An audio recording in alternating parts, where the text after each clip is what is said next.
Freelancing में और online कमाई के लिए कौन से ऐसे ज़रिए हैं जिससे आप घर बैठ के ईज़िली अच्छी अमाउंट कमा सकते हैं? पहले तो आपको ये समझना होगा कि फ्रीलांसिंग की फ़ील्ड इतनी आसान नहीं है। आपको अराउंड 1 लाख की अमाउंट तक पहुँचते-पहुँचते तकरीबन 1 से डेढ़ साल लग सकता है।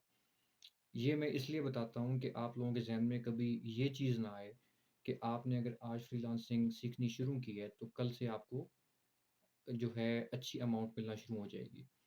मार्केट की सैचुरेशन और लॉकडाउन के बाद से जितने लोगों ने भी फ्रीलांसिंग स्टार्ट की है, उनको अब जाके उसका फल मिलना शुरू हुआ है। यानी 2019 में लॉकडाउन हुआ था और उसके बाद से अभी अराउंड 3 साल हो चुके हैं। यानी 3 साल का अरसा आपको एट लीस्ट लगेगा कि आप उस लेवल तक पहुँच सकेंगे जहाँ पे आप ये कह सकें बहुत आसानी के साथ कि आप महीने में 1 लाख अमाउंट कमा सकते हैं।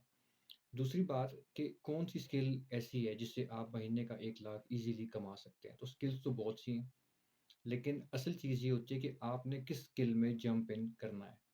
ऐसी स्किल कभी भी मत लें, मत उसको सीखें जिसमें ऑलरेडी सैचुरेशन है, जिसमें ऑलरेडी कॉम्पिटिशन बहुत ज़्यादा है, जिसकी डिमांड तो बहुत है, लेकिन कॉम्पिटिशन भी उसमें बहुत ज़्यादा है। तो जिस चीज़ में कॉम्पिटिशन ज़्यादा होगा, उसमें आपको अपने कदम जमाने में काफ़ी टाइम लगेगा। तीसरी और सबसे अहम बात ये है कि स्किल सीखने के लिए कौन से प्लेटफ़ॉर्म्स यूज़ किए जाएँ। तो मैं हमेशा अपने स्टूडेंट्स को ये चीज़ समझाता हूँ कि आपके पास अब इतनी वसी किस्म की ये कहना चाहिए कि एक आपके पास रिसोर्स है, जिसको हम यूट्यूब कहते हैं, अगर इसको अच्छे तरीके से इस्तेमाल किया जाए। यूट्यूब के ऊपर बेतहाशा ऐसे चैनल्स हैं, जो कि आपको फ्रीलांसिंग, उससे रिलेटेड स्किल्स सिखाने में मददगार साबित हो सकते हैं। अब कई लोगों के ज़हन में ये सवाल आता है कि ऐसी कौन-सी स्किल्स हैं कि जो कि आपको महीने का 1 से 2 लाख रुपए कमा के दे सकें? तो क्योंकि ये डिजिटल मार्केटिंग की फ़ील्ड है और मार्केटिंग आपको पता है कि अब वो ट्रेडिशनल मार्केटिंग नहीं रही कि आप डोर टू डोर जाएँगे, लोगों को बताएँगे कि हम ये चीज़ बेच रहे हैं, हमारे पास इसका स्टॉक है, ये हमसे खरीद लें। अब है डिजिटल दौर, आप ऑनलाइन मार्केटिंग के थ्रू पूरी दुनिया तक पहुँच सकते हैं। हर क्लाइंट तक पहुँच सकते हैं आप। पाकिस्तान के कोने-कोने तक पहुँच सकते हैं। उसके लिए आपको जो चीज़ करने की ज़रूरत है, वो ये कि आपको जो प्रोडक्ट आप बेच रहे हैं, उस पे ग्रिप होनी चाहिए, ठीक है? कि जो चीज़ आपने कस्टमर को बेचनी है, उसके प्रोस एंड कॉन्स क्या-क्या हैं। अब इसमें एक सवाल और भी आता है कि डिजिटल मार्केटिंग के अलावा ऐसी कौन-सी चीज़ है? डिजिटल मार्केटिंग का मतलब ये नहीं कि आपने सिर्फ़ कोई चीज़ सेल ही करनी है। डिजिटल मार्केटिंग आपकी अपनी शख्सियत के लिए भी हो सकती है। आपके अपने ये कहना चाहिए कि कोई वेबसाइट है आपकी, कोई पेज है, उसकी प्रमोशन के लिए भी यूज़ हो सकती है। ताकि आप तक लोगों की रीच ज़्यादा हो, ज़्यादा लोग आपको जानें, समझें कि आप कौन हैं, क्या कर रहे हैं। जहाँ तक स्किल सीखने की बात है, तो स्किल सीखने के लिए पहले तो आपको ये समझना होगा कि कौन-सी स्किल सीखी जाए। स्किल सीखने के लिए एक और सबसे अहम चीज़ वो ये कि आप ज़रूरी नहीं है कि जो आपका बैकग्राउंड है, वही स्किल सीखेंगे आप, तो आपको उसमें कमाई मिलेगी। एट लीस्ट 2 से 3 स्किल्स जो कि आपस में रेलेवेंट हों, उनको सीखें। मुख्तलिफ़ प्लेटफ़ॉर्म्स अवेलेबल हैं, उस पे अपनी आप बनाएँ प्रोफ़ाइल्स बनाएँ, उस पे अपना पोर्टफ़ोलियो लगाएँ और अपनी मार्केटिंग शुरू करें, ताकि आपको उनके थ्रू ऑर्डर्स मिलने शुरू हों। शुरू का पहला ऑर्डर मिलना बहुत मुश्किल है, पहला डॉलर कमाना बहुत मुश्किल है, लेकिन जब आप कमा लेंगे और कस्टमर से आपको पहला रिव्यू मिल जाएगा, तो फिर आपके लिए ईज़ी हो जाएगा। अब फ्रीलांसिंग में हमेशा इस चीज़ का ध्यान रखें कि जो स्किल आप सीख रहे हैं, उस पे आपको मुकम्मल ग्रिप हासिल हो।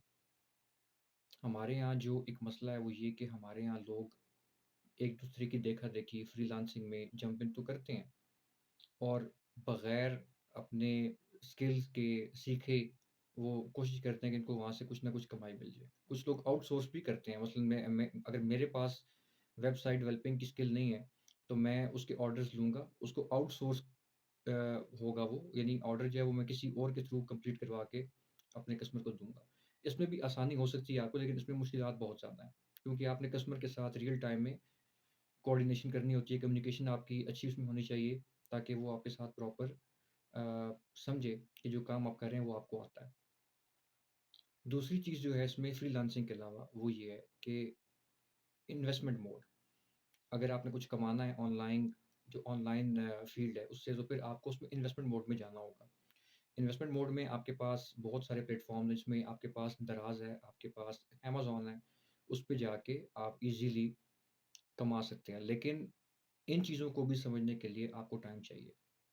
बगैर किसी अ, उसके सीखे या सोचे-समझे किसी भी चीज़ में जंप इन ना करें, आपको उसमें लॉस होगा।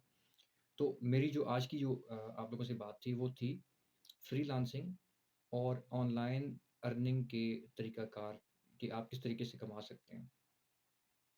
कमाई हर फ़ील्ड में हो सकती है, लेकिन जब आप उस फ़ील्ड से रिलेटेड अ, मुनासिब जो इन्फॉर्मेशन है, वो आपके पास मौजूद हो और वो आपको उस स्किल के ऊपर ग्रिप हासिल हो, तो फिर आप ऑनलाइन अर्निंग में आपका अच्छा जिसे कहते हैं कि तो गुज़ारा उसमें हो सकता है। और दूसरी चीज़ ये कि ये बिल्कुल मैं इस चीज़ को सही नहीं समझता कि आप एक साइड तो दिखा रहे हैं कि आपने फ्रीलांसिंग शुरू करनी है, ऑनलाइन अर्निंग आपने स्टार्ट करनी है, तो वो किस तरीके से होगी। लेकिन उसके पीछे जो हार्ड वर्क है, जो आपने करना है, जो आपने उसको टाइम देना है, उसको स्किल को मास्टर करना है, उस पे आपने अपनी ग्रिप स्ट्रॉन्ग करनी है। जब तक ये चीज़ें नहीं होंगी, आप नहीं कमा सकेंगे। ये मैं इसलिए नहीं बात कर रहा कि मैं अगर फ्रीलांसिंग की फ़ील्ड में मैं अगर कमा रहा हूँ और मैं घर से बैठ के कमा रहा हूँ, तो मैं आप लोगों को ये कह रहा हूँ कि आप लोग इस फ़ील्ड में मत आएँ, आप लोग आएँ, लेकिन इट टेक्स सम टाइम।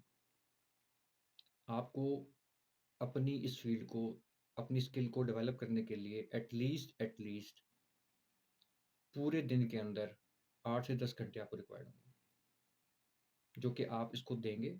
फिर आहिस्ता-आहिस्ता जब आप वो सीखना शुरू हो जाएँगे, आपको चीज़ें समझ आना शुरू हो जाएँगी, प्रैक्टिकल वर्क आपका स्टार्ट हो जाएगा, तो फिर आप टाइम को कम कर सकते हैं। मैं आपको ये एक चीज़ इस चीज़ की एक गारंटी देता हूँ कि अगर आप कोई डिजिटल स्किल सीखते हैं, तो आप ईज़िली 5 से 6 मंथ में इस काबिल हो सकते हैं कि आप अपने खर्चे खुद से उठा सकें। कोई अगर भाई स्कूल में है, कोई कॉलेज में है, कोई किसी ऐसे एरिया में जहाँ पे वो कोई काम करता है, तो वो ईज़िली अपना खर्चा खुद से निकाल सकता है।